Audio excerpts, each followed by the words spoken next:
Kalau laki, carilah baju laki. Kalau perempuan, carilah pakaian perempuan. Dan kita bagi nama perempuan. Kalau perempuan, kalau laki, bagi nama laki. Okey. Sekarang ni Ustaz sebut ni, ya kan, kerana makhraj. Makhraj itulah lahir.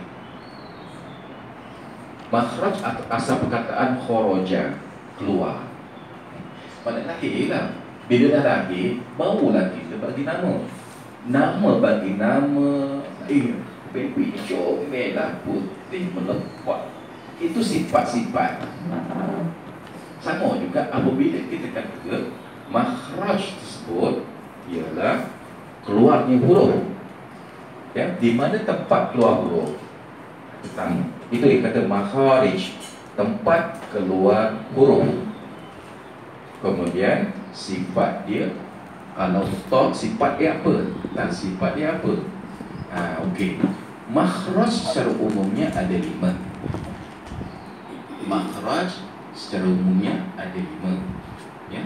Pertama iaitu jauh, iaitu rongga. Mungkin ada dah belajar. Mungkin Ustaz boleh laju tak sini? Boleh laju kan? Semua tak ewan kan ni. Dah ulang tadi ke kali dah. Ustaz Hashim dah sebut, Ustaz Luqman dah sebut dah. Ustaz Ustaz Fauziah pun dah sebut dah. Okey, pertama ialah jauh. Jauh alif oya ataupun dikategorikan dinamakan sebagai maddiyah, huruf maddiyah. Jadi a, i, u. Dan ia adalah secara takdir sahaja. Maknanya tidak ada tempat yang betul-betul yang dikatakan tempat itulah dia keluar.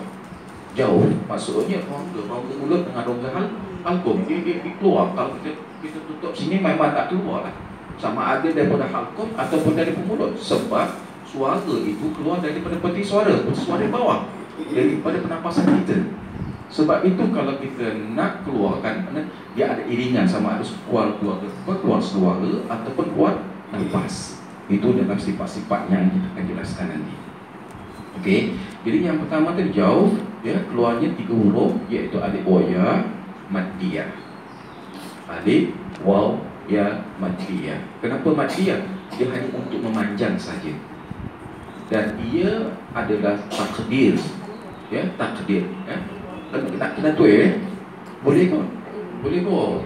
Sebab minta ulang ya. Okey, ya. Kalau tulis tu maka masa sikit. Ini untuk prepare dulu. Okey, kemudian yang kedua ialah halq. Al-halqi, halqum. Huruf yang keluar daripada halqum makhrajnya ada 3, iaitu aqsa paling bawah. Kenapa aqsa paling bawah? Kerana dia jauh. Kan aqsa masjidil haram, subhanalladzi asra bi'abdihi minal masjidil haram ila masjidil aqsa alladzi barakna haulahu. Nah, menyebut aqsa tu jauh. Aqsa jauh lah. Jauh daripada mana? Tempat keluar. Keluarnya mana? Mulut kita. Sebab suara takkan keluar. Bacaan apa disebutkan bacaan ialah mesti suara tu keluar. Sebab tu kalau kita sembahyang tak dengar suara kita, tak sah. Tak dengar ya? Tak sah. Sebab bacaan Fatihah itu sebahagian daripada rukun. Bacaan, bukan niatan. Bukan nawaitu. Nawaitu dalam hati. Kalau kita baca Fatihah dalam hati tak sah. Sebab dia termasuk dalam rukun qauli. Dia ada rukun qalbi, rukun qauli dan rukun fi'li. Kena pastikan tu. Ya, bahkan ada setengah mengatakan kalau kita tak faham rukun-rukun ini, tak sah sembahyang kita. Maknanya kita kena tahu lah. Sebab tu ada orang kata kalau kalau kita dah tahu sembahyang, tak payah lah. Mana tak payah tu tak payah sembahyang. Bukan tak payah sembahyang. Sembahyang kita mudah. Bukan tak payah. Yang statement ni hati-hati sikit ya. Ya, kalau kita dah tahu sembahyang, tak payah sembahyang. Bukan tak payah sembahyang tu tinggalkan sembahyang. Tak payah, mudah kan kita nak buat, kita tahu.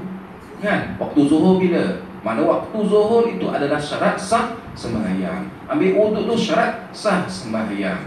Jadi kalau berdiri betul tu rukun sembahyang. Kena tahu, maknanya kita tahu sah. Kalau kita tak baca surah, boleh baca surah tak?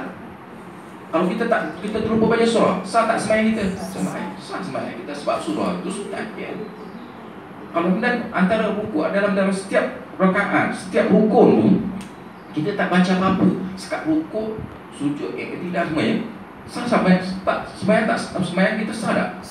Sah, sebab dia syarat kat situ rukun dia rukuk, tidak, kemudian sujud, duduk antara dua sujud, kemudian sujud lagi, kemudian duduk, kalau yang akhir duduk tahiyat akhir.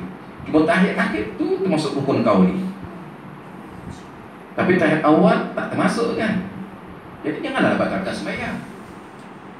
Jadi kan mudah kan. Kalau dia tahu sama juga kalau kita dah menguasai yang tu, jadi mudahlah bagi kita. Okey. Jadi dalam aqsa tadi, aqsa tadi adalah huruf hamzah dan ha. Ya, aqsa keluar, maknanya aqsa jauh daripada makhraj, keluar daripada mulut. Itu yang kita jauh, aqsa paling jauh. Dan sifat dia punya makhraj ni adalah tahqiq, mana pasti, iaitu hamzah, ha, kemudian ha. Dan kita nak tahu dia punya kaedah, dia untuk kita mengetahui makhraj itu di mana, ialah kita dengan menghubungkan alif, kemudian kita matikan hamzah. Jadi dia ada tak betul keluar daripada bibir? Betul lah tu. Kalau entahlah, tak tahu kat mana. Cuba rasa-rasa. Di mana kita tekan makhraj? Getaran tu kat mana? Oh, betul tak? Betul lah tu. Kan? Kalau kita dengan yang kedua, hamzah. Ya, kau tak kita. Ya, kita matikan lah. Matikan hamzah ataupun ha tadi jadi Sebab tu kalau kita baca Fatihah dalam kita baca ihdinas siratal mustaqim. Masuk dalam kan? Dia masuk dalam kan? Dia tak kena itu segi dialek lah. Ya, sama ada kita baca ya umpamanya yang dalam apa? Ihdinah kan umpamanya. Dina. Perkataan hamzah ya. Ni kita oleh kerana huruf yang ketiga berbaris bawah, kita akan mula dengan baris kasrah kan. Jadi kita baca dengan i bukan a. Kalau a, cuba baca bismillahirrahmanirrahim. Majriha. Sama tu. Maknanya baca imalah lah tu. Bila baca imalah, sekarang ni dia lajang apa ni? Sekarang ni hak itu berbaris kasrah. Jadi i. Kena betulkan i asrah dan mustaqim. Okey, itu makhraj yang pertama dalam hal. Kemudian yang kedua ialah awsat, pertengahan. Pertengahan iaitu yang terdiri daripada huruf ain dan huruf ha. Dan kita matikan juga, dia akan jadi atas sikit. Ya, kalau kita tengok dalam, kalau kita tengok ada gambar rajah kan, kita buat macam inilah. Ni mulut, kita bibir, kemudian ni, kemudian okey. Di sini kita potong. Ya. Ini terdiri dari huruf hamzah dan ha, ini huruf ain dan ha, dan ini huruf ghain dan kha. Ya, maknanya ini yang dia kata aqsa. Aqsa, ni awsat, dan sini adna. Ya. Awsat maknanya pertengahan. Ya, awsat itu pertengahan. Maknanya tengah-tengah, jadi dia a. Dan satu lagi ha pedas. Itu yang keluar daripada pertengahan ya, halkum kita lah. Kemudian yang terakhir yang terdapat dalam rangkuman ataupun lingkungan halki ataupun halkum kita, iaitu adna, iaitu huruf ghain dan huruf kha, yang hampir dengan huruf kaf dan qaf. Ya, maknanya yang adna itu hampir ke mana? Hampir keluar dari mulut kita. Ya, itu yang disebutkan di sini huruf ghain, jadi di atas lagi sikit, berbeza dengan huruf ain, jadi kan dia naik. Maknanya macam piano lah, dia berubah.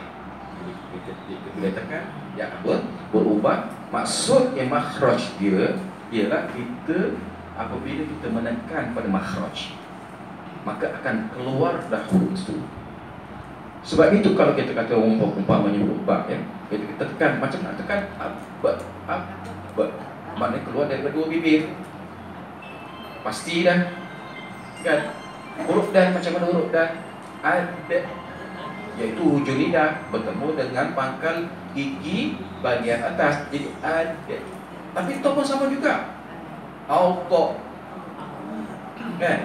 Tak pun sama juga, makhraj yang sama, tapi satu tebal, satu tak tebal, kan? Satu tebal, satu tak tebal. Apa yang bezakan tu? Ialah sifat.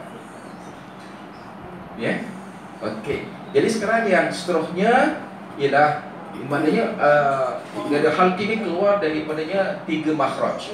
Dari asalnya sebenarnya makhraj secara umumnya 5. Kemudian bila kita spesifikan, kita khususkan kepada makhraj pada huruf-huruf, dia akan menjadi 17. 17 makhraj secara spesifik, maknanya secara khusus. Secara khusus, ya. Jadi yang jauh tadi 1, kemudian halqi itu ada 3.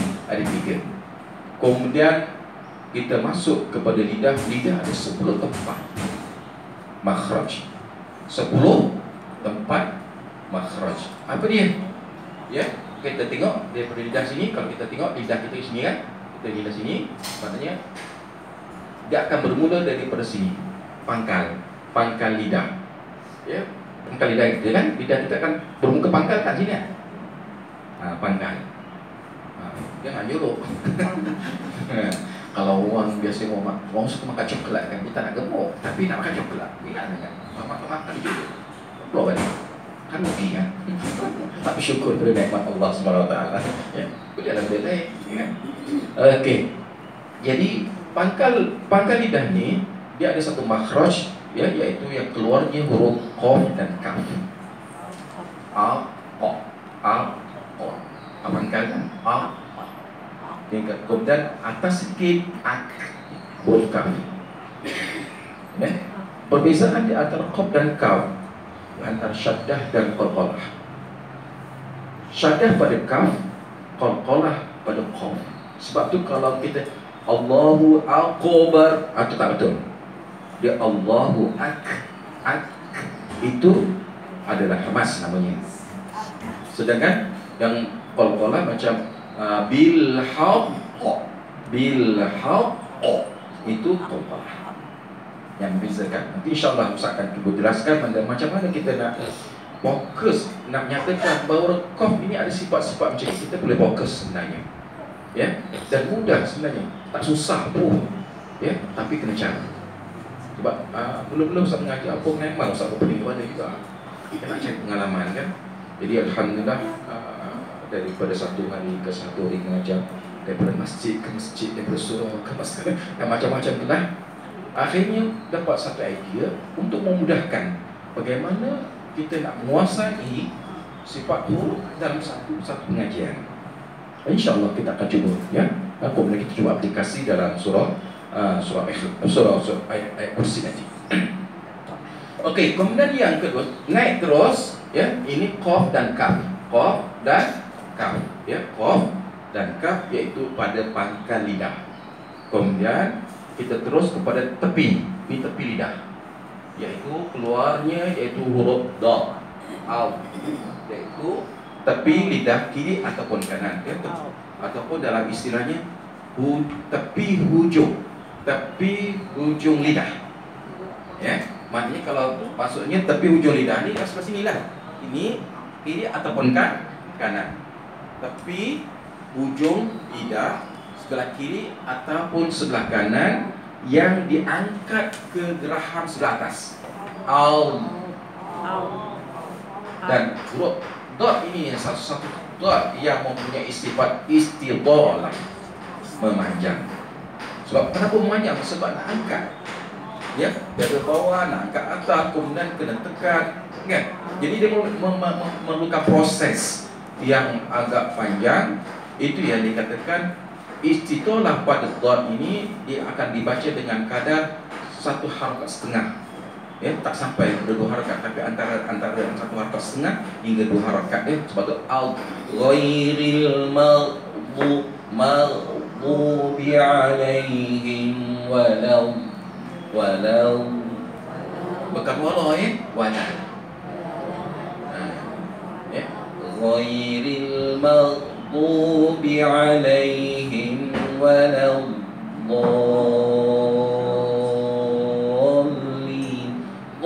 apabila kita menyebut huruf dha tadi, jangan sampai kita lari.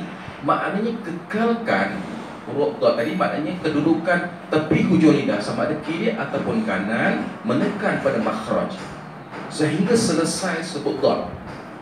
Walau dha, kalau walau dha lagi bunyinya, maknanya macam tim kosong dengan tim yang ada isi.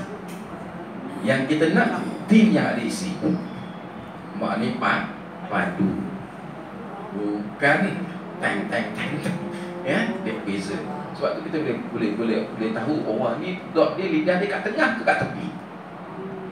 Ya, itu satu-satunya sifat yang ada pada tepi ya, tepi hujung lidah kiri ataupun kanan. Bukan diangkat kedua-duanya sekali. Walaupun ada setengah-setengah pengarang mengatakan, dia kata boleh angkat sekali dua-dua. Kalau dia angkat dua-dua tu tak jadi sebenarnya, bunyinya pun lain dah. Ya, ini yang Ustaz dapat. Ustaz dapat lagi yang begini ya, tepi kanan ataupun kiri. Okey, itu huruf dha, makhraj yang kedua. Yang pertama tadi qaf dan kaf, kedua daripada dha ya, huruf dha. Kemudian yang ketiga iaitu huruf jim, huruf shin dan huruf ya. Jim, shin dan ya yang kedudukannya dia awsatul lisan, pertengahan lidah. Jim, shin dan ya. Bukan ya madiyah. Tadi sebut ya juga tadi kan. Tapi ini bukan madiyah. Ya yang ada baris, yang menerima harakat, yang menerima tanda-tanda mati, yang seperti macam apa Quraisy kan, ya mati itu kan, itu bukan madiyah tu. Itu kena tahu. Ataupun kalau kita tengok ya sin kan menerima harakat kan. Ataupun ya ayyuhallazina amanu, ya yang menerima harakat. Jadi huruf ini keluar daripada pertengahan lidah seperti jim, kita ya,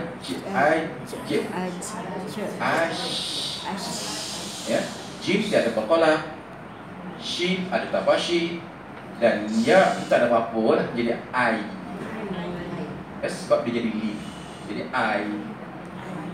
Kenapa jadi li? Sebab ya tu mati sebelumnya baris atas, kita matikan dengan kaedah atas kan, jadi ai bukan a. Macam yang pernah kita bahas ya, ada satu tempat yang dikata yang kita yang ada dah budaya. Kalau kita wakaf ya, budaya.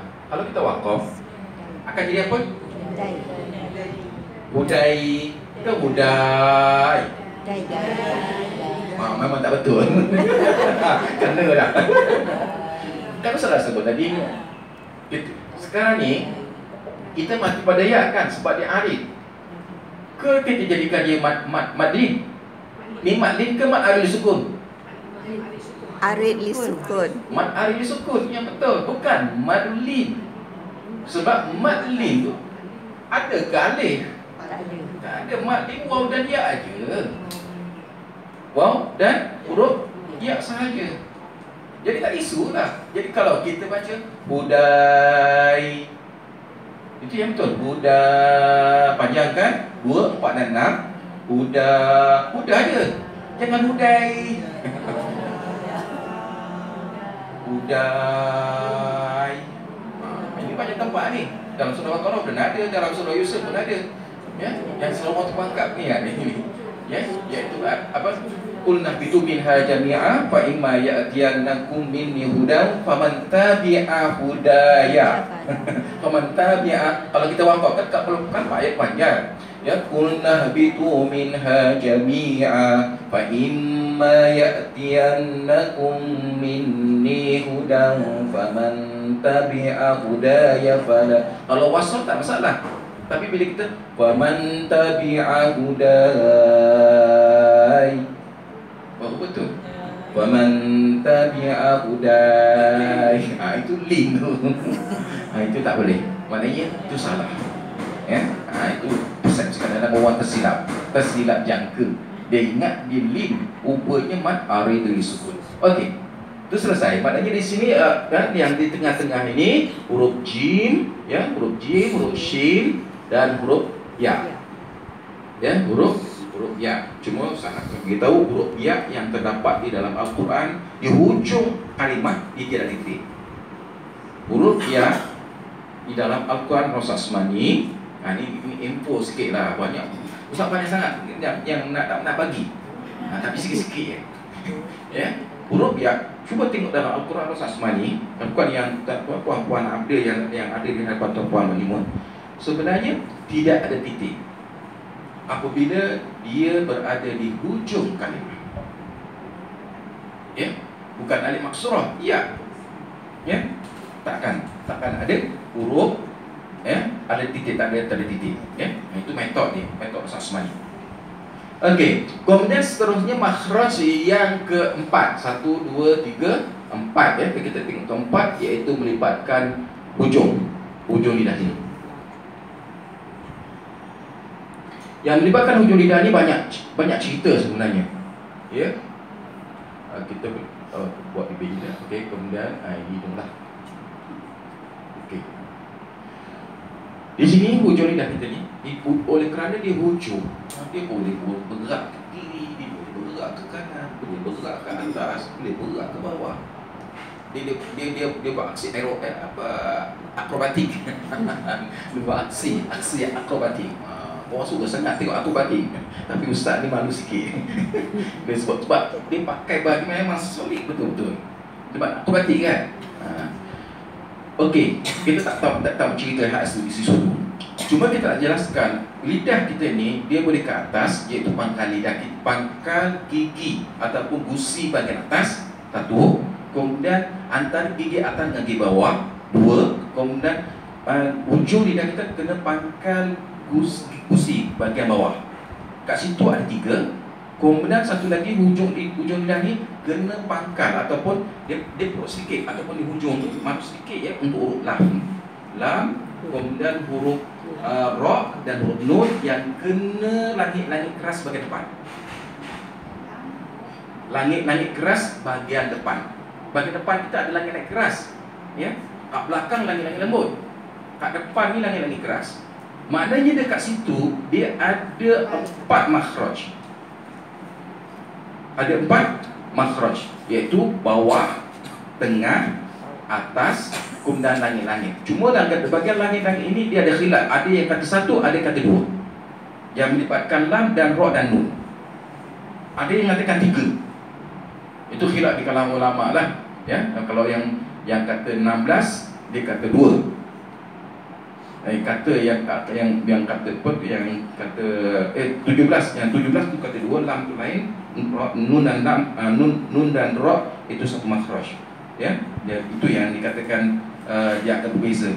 Itu yang masuk kat situ ya. Kalau kat sini di atas ni kalau kita tengok, kalau melibatkan sini ialah huruf ta, huruf da dan huruf ta.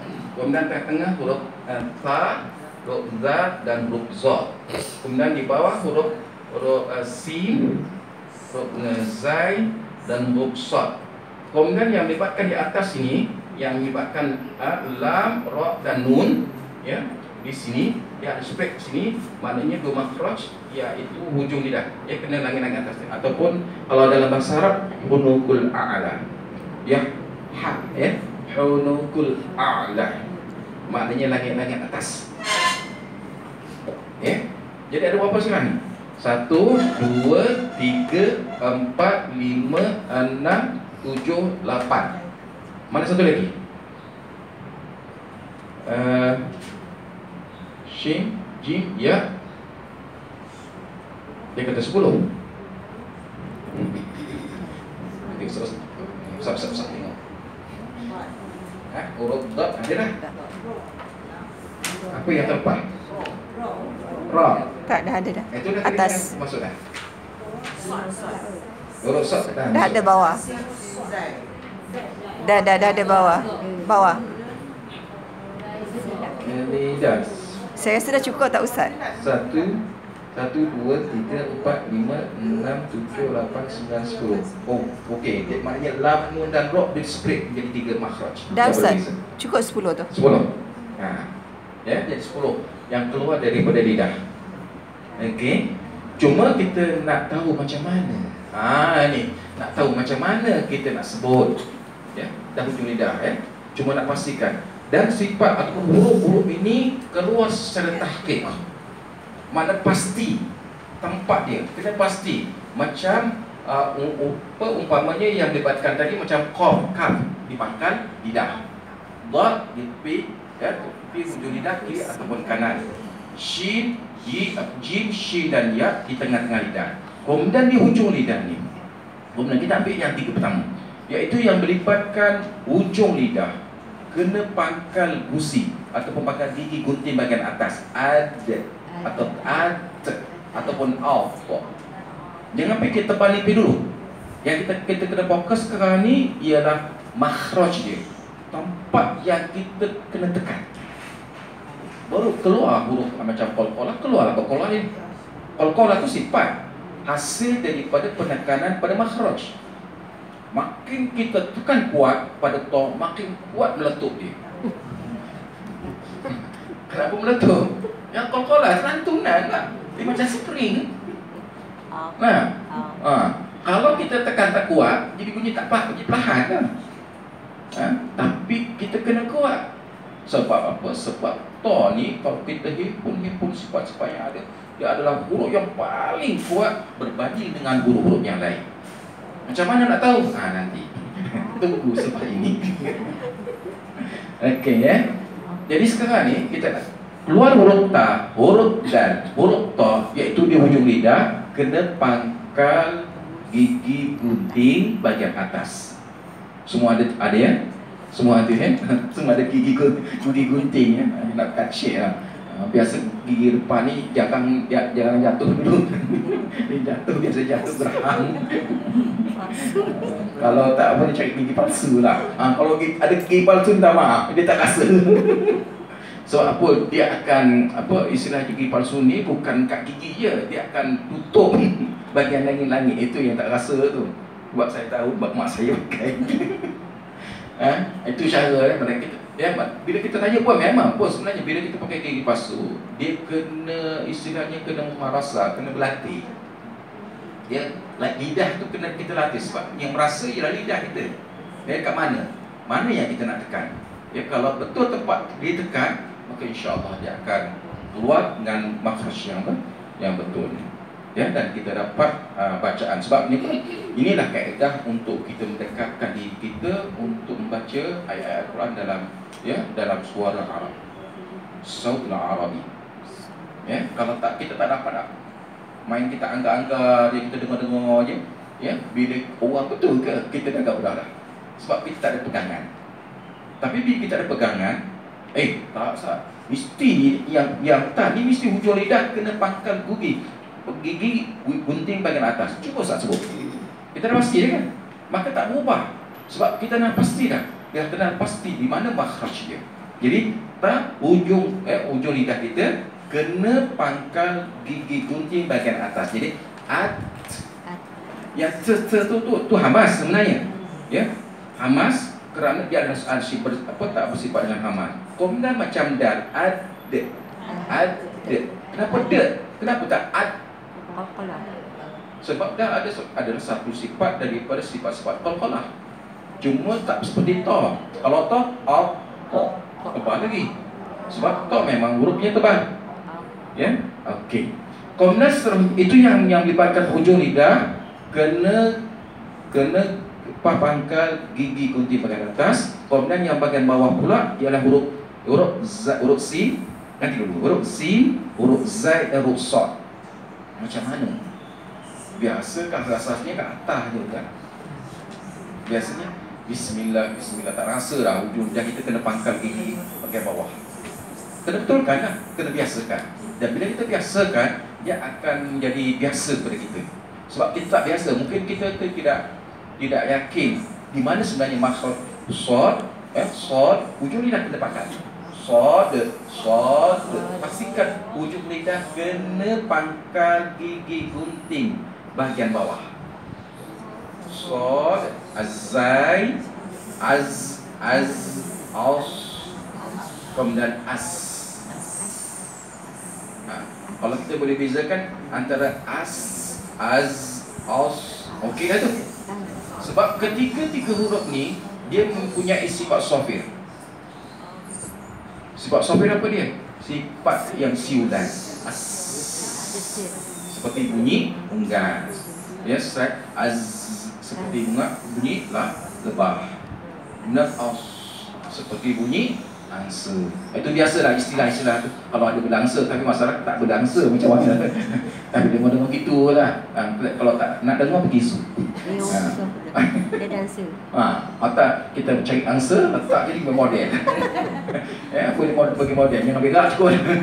Ya, itu yang cuba ulama memberikan gambaran kepada kita untuk memudahkan kita. Bunyi sod macam mana, bunyi zai itu macam mana, dan bunyi sin itu macam mana. Dia tak sama.